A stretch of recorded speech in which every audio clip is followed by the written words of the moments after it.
राजमौल मौसल channel में आपका स्वागत है। मैं हेमराज मौल आज आपके लिए एक महत्वपूर्ण मोटिवेशनल कहानी लेकर आए हैं, जो एक कमजोर बालक, निठल्ला बालक सफलता को कैसे प्राप्त करता है, ये आप इस कहानी में जानेंगे। इस कहानी को जानने के लिए आपको ध्यान रखना होगा। ध्यान से बैठिए और पूरी कहानी को, पूरी वीडियो को ध्यान से देखिए, कहानी को सुनिए और अपने जुनून को जगाने का प्रयास कीजिए। आपको सफलता जरूर मिलेगी। एक छोटे से गांव में एक रोहन नाम का लड़का रहता था। वो पढ़ने में बहुत कमजोर था। लोग उसकी हंसी मजाक उड़ाया करते थे, लेकिन उसके मन में धावक बनने की एक ललक थी जो उसे उजागर करना चाहता था। वो एक धावक बनना चाहता था। इसके लिए वह निरंतर प्रयास करता था, चाहे उसके रास्ते में कोई भी अड़चन आती थी, लेकिन इसके लिए वो हमेशा तैयार रहता था। ये कहानी निश्चित रूप से आपके चेहरे पर मुस्कान लाएगी, आपको मोटिवेट करेगी, आपको आगे बढ़ने के लिए, सफलता प्राप्त करने के लिए हौसला बढ़ाएगी।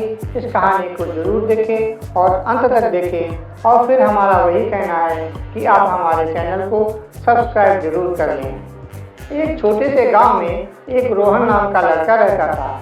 वो विद्यालय जाता था, लेकिन वो पढ़ाई में कमजोर था।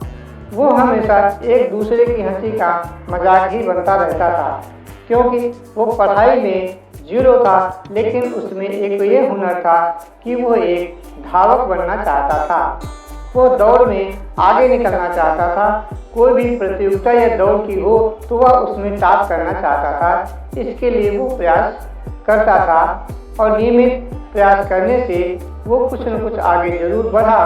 तो आप इस कहानी को पूरा देखें, इस कहानी को पूरा सुने और देखिए इस कमजोर बालक ने किस तरीके से अथक प्रयास से अपनी सफलता को हासिल किया।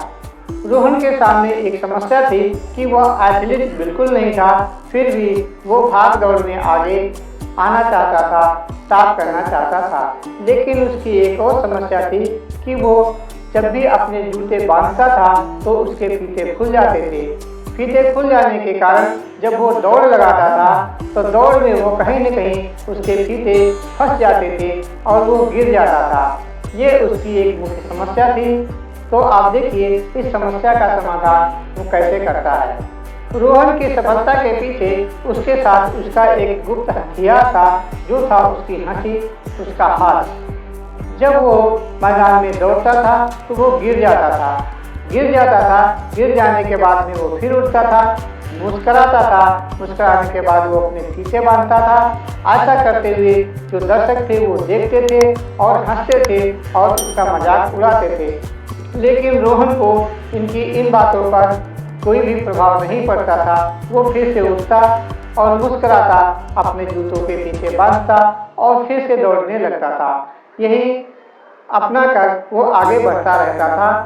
वो किसी के हंसी मजाक को या वो किसी के तर्क को अपने मन पर हावी नहीं होने देता था और वो लगातार दौड़ने के लिए ललायत रहता था और दौड़ता रहता था, लोग कुछ भी कहें। यही उसकी एक मजबूती थी, उसका हाथपन। वो गिरने के बाद भी उठता था और हंसता था, अपने जूते के फीते फिर बांधता था और आगे दौड़ना शुरू कर देता था। संयोग से स्कूल के प्रबंधन द्वारा स्कूल के छात्रों के लिए एक प्रतियोगिता निर्धारित की गई। एक प्रतियोगिता का आयोजन किया गया। यह प्रतियोगिता थी दौड़ की। दौड़ में जो व्यक्ति आगे निकलता उसको पुरस्कार दिया जाता। यह प्रतियोगिता 100 मीटर दौड़ के लिए निर्धारित की गई थी। रोहन को भी लगा कि अपनी प्रखरता को दिखाने का, अपने हौसला को दिखाने का और अपनी गुणवत्ता को दिखाने का यह एक ऐसा समय है। उसने भी स्कूल में धावक के रूप में अपना नाम दर्ज कराया, जिसमें उसको 100 मीटर की दौड़ पूरी करनी थी। इस दौड़ में स्कूल के सभी प्रतिस्पर्धी, सभी धावक, जो भी विद्यार्थी पार्टिसिपेट किए थे, जो भी अपना नाम दर्ज कराए थे, रोहन ने भी अपना नाम दर्ज कराया था। यह सब दृढ़ संकल्पित थे कि हम प्रतियोगिता को जीतेंगे और प्रतियोगिता में अच्छा प्रदर्शन करेंगे। यह करने के साथ साथ सभी लोग उत्साहित थे कि प्रतियोगिता किस दिन आने वाली है। रोहन के दोस्त उसका समर्थन बहुत करते थे, उसका सहयोग करते थे, क्योंकि उसमें एक हास्य कला थी, दौड़ने की कला थी। इस कला को लेकर के लोग उसे उत्साहित करते थे और अपने को आनंदित महसूस भी करते थे। इतना सपोर्ट अन्य बच्चों का रोहन को मिलता था। रोहन के सभी साथी ये जानते थे कि उसमें एक चैंपियन का दिल है, लेकिन वो पैर से कमजोर है। इसलिए लोग उसका हौसला अफजाई जरूर करते थे, उसको आगे बढ़ाने का प्रयास भी करते थे।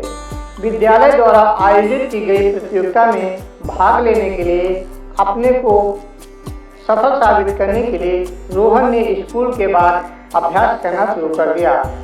वो रोजाना खेल कूद करता, पार्क के चक्कर लगाता, जिम जाता, एक्सरसाइज करता, बेंचों पर कूदता।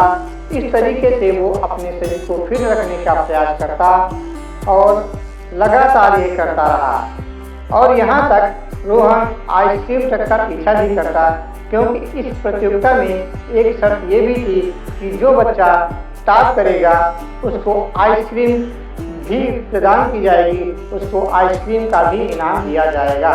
इसलिए रोहन आइसक्रीम के पीछे, आइसक्रीम के ट्रक के पीछे भागता था।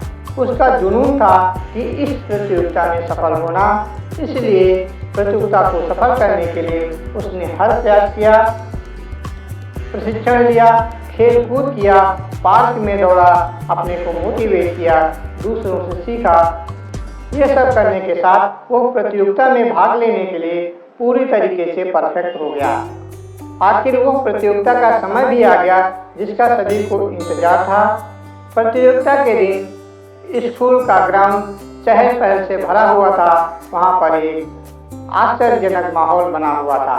रोहन और अन्य अभ्यर्थी स्टार्टिंग लाइन पे खड़े हुए थे। वो बहुत उत्साहित थे। रोहन ने इस बार एक मुस्कुराहट के साथ अपने जूतों के फीतों में 2 गांठें लगाई और उत्साह महसूस किया और बस इंतजार था घंटी बजने का। तो घंटी बजने का इंतजार सभी कर रहे थे। प्रतियोगिता की सीटी बजी, सभी प्रतिभागियों ने दौड़ना प्रारंभ किया। रोहन भी दौड़ना शुरू किया। वो ऐसा दौड़ा जैसा वो इसके पहले कभी नहीं दौड़ा था। ये एक उसकी खुशी का विषय था। लोग उसकी जय जयकार कर रहे थे। उसके बालों में हवा महसूस हो रही थी क्योंकि उसके बाल उड़ रहे थे। फिर दौड़ में रोहन के लिए फिर वही पुरानी घटना कि उसके जूते का फीता उसके पैर से फंस गया और वो गिर पड़ा। वो मुंह के बल गिर पड़ा। सन्नाटा छा गया। एकाएक प्रतियोगिता में सन्नाटा छा गया। फिर क्या हुआ? रोहन उठा, अपने फीतों को बांधा, चेहरे पर मुस्कुराहट लाई और हंसा। फिर से भागना शुरू कर दिया क्योंकि ये उसके फितरत में था। हंसना उसके फितरत में था और उसने भागना शुरू किया। धीरे धीरे वो भागा, इतनी तेज भागा कि वो प्रतियोगिता की जो स्टार्ट लाइन थी वहाँ पर पहुँच गया। ज्यों ही रोहन प्रतियोगिता लाइन पर पहुँचता है, लोगों में सन्नाटा छा जाता है। वो पागल हो जाते हैं कि यह एक साधारण सा बालक जिसको दौड़ने की क्षमता नहीं थी, जिसको दौड़ने की अकल नहीं थी, वो दौड़ करके प्रतियोगिता को पार कर लेता है, प्रतियोगिता के अंतिम छोर को प्राप्त कर लेता है, जो विजेता की लाइन होती है। जब वो वहाँ पर पहुँचता है तो लोग तालियों के साथ उसका स्वागत करते हैं और हंसी का माहौल बन जाता है। इस दौड़ में रोहन पहले स्थान पर तो नहीं पहुँचा, लेकिन यह उसके प्रतियोगिता की दौड़ की बहुत बड़ी जीत थी। प्रतियोगिता समाप्त होने के बाद पुरस्कार वितरण का समारोह किया जाता है। पुरस्कार वितरण के लिए जैसा कि स्टेप तैयार किए जाते हैं, फर्स्ट, सेकंड और थर्ड, इस तरीके से स्टेप तैयार किए गए।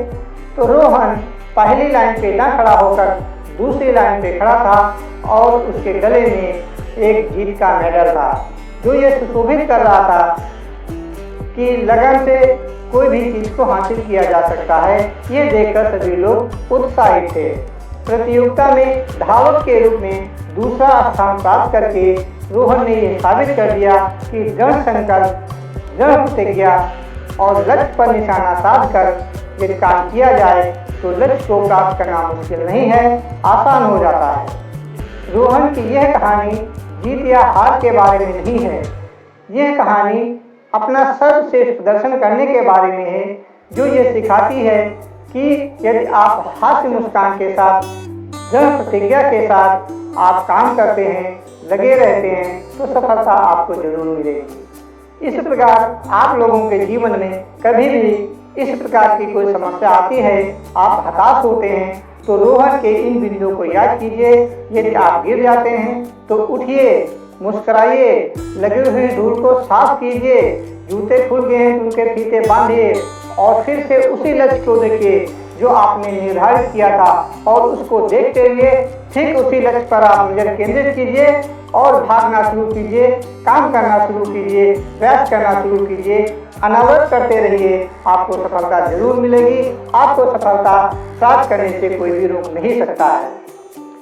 ये कहानी हमें यह याद दिलाती है कि जीवन में एक नया आयाम आता है, एक मुस्कुराहट आती है, एक हास्य मुस्कुराहट और एक हास्य प्रतिज्ञा के साथ क्या आप काम करेंगे तो सफल होंगे। ये मोटिवेशन कहानी हमें प्रेरणा देती है कि हमें जीवन में नए आयाम मिलते हैं, नई खुशियाँ मिलती हैं, और हम दृढ़ संकल्प और दृढ़ इच्छा के साथ लक्ष्य को साध करके काम करते हैं तो हम सफल जरूर होंगे। दोस्तों, वीडियो को अंत तक देखने के लिए बहुत बहुत धन्यवाद।